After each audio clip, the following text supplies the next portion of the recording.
Okay kids, nice to see you again.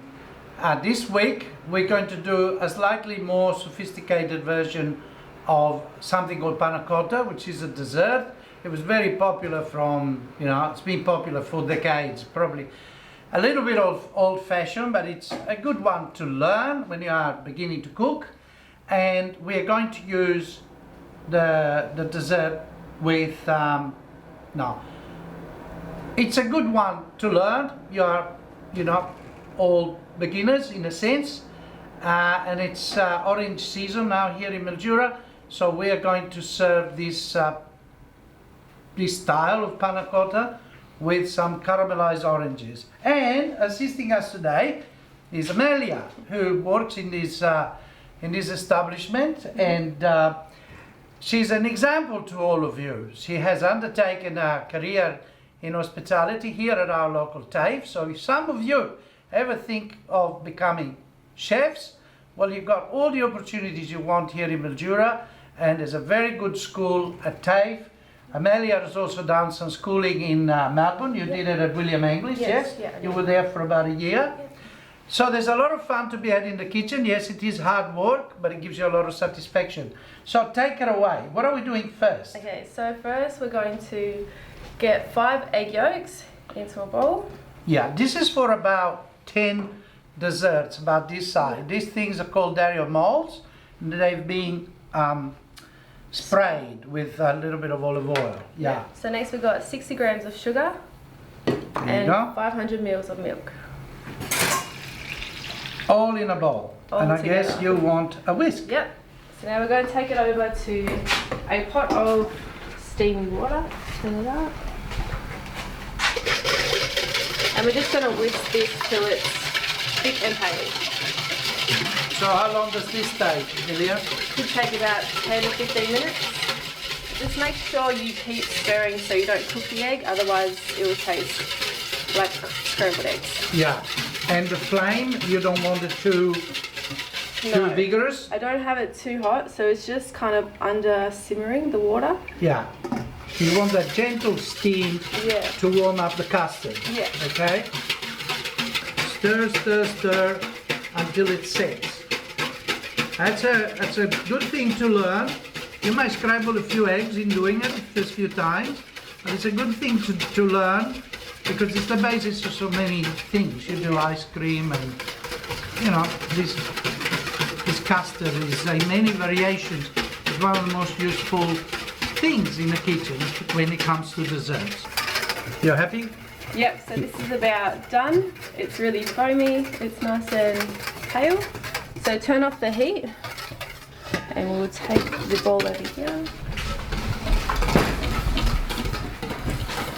And now with this gelatin, we just soaked it in water to... Let me just show people. Yeah. Look, these are gelatin sheets.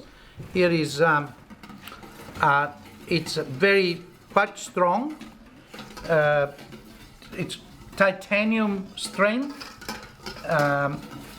You'll probably have to get this from Mildura specialist food shops. Pop it in. Put it all in. Alternatively, you use the standard gelatin, and it'll be equivalent to what? For this quantity? 10 grams. 10 grams. But this is better quality.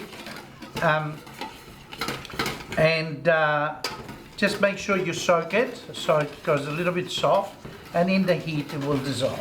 So next we'll just strain it to get rid of any the other way. gelatin. Oh, sorry. Yeah, the idea of straining it is just in case there is a filament or a little knob of gelatin. You don't want that chewy stuff in your mouth, do you? But if you follow the process, look, there's nothing left. There's no residual gelatin left over. There it is, a beautiful custard. And now? So next we'll just put this into an ice bath. So we just got lots of ice in a bowl. There you go. Sit it on top and just wait till it cools down. So whilst these cool down, we're going to whip some cream, and we're going to do it by hand, which is, probably the most sensible thing to do. Get some exercise into it. Hey, what are you doing with this? You forgot to put it in. So here there is the zest or grated orange and lemon peel. It goes in, yeah? Yep. It gives a lovely flavour. As I said, we are in Mildura. And then what? You're going to strain it again? No, that just sits like that, so you keep that in the mix. It So stays we'll in the just mix. stir it. There you go. What would you do without me? Eh? So I'm going to whip some cream now. How much cream have I got here? 375 grams. 375. See you in a minute. But just beat vigorously. Of course you can do it with a machine. But it's a bit more romantic doing it by hand. Also because we can't find the part of the machine. For this version of Panna Cotta, which sometimes is called a bavois, I suppose, I said we're going to use some orange segments. Here they are. It's orange time here in Mildura, plenty of oranges, and you can see some blood orange in there as well.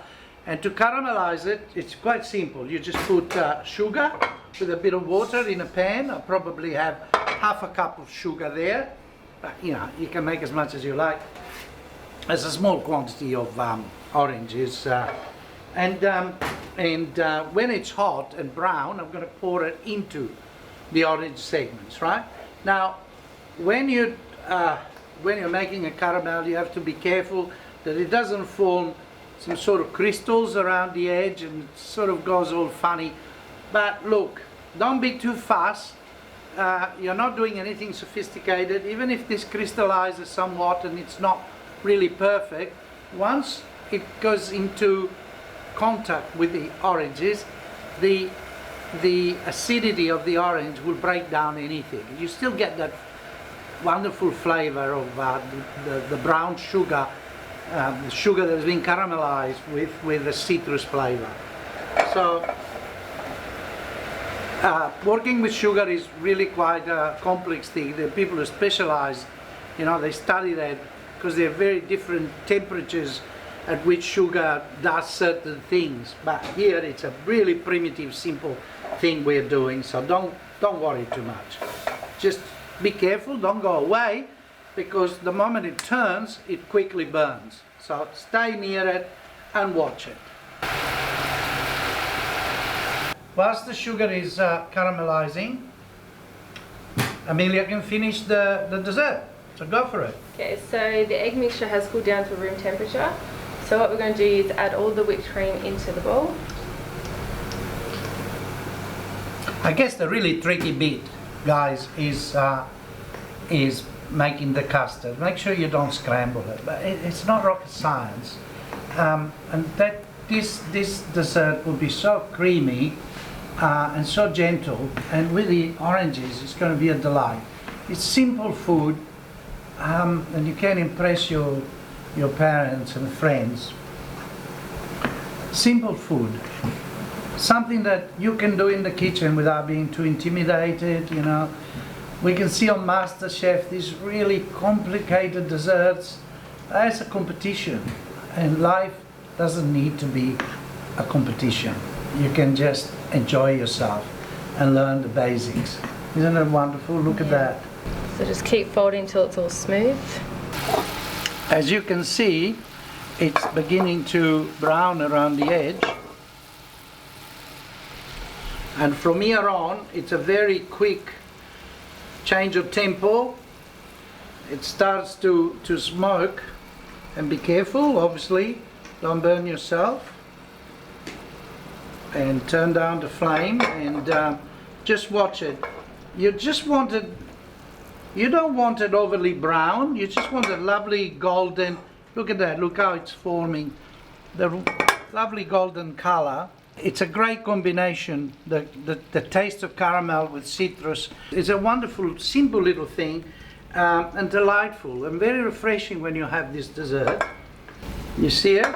It's bubbling away, it's changing color, changing. Sometimes it takes a second, a split second, you are distracted and it burns, and you don't want that. So here it is. It is that lovely golden color.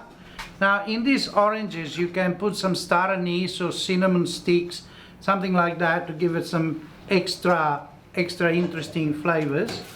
But just look at that. It just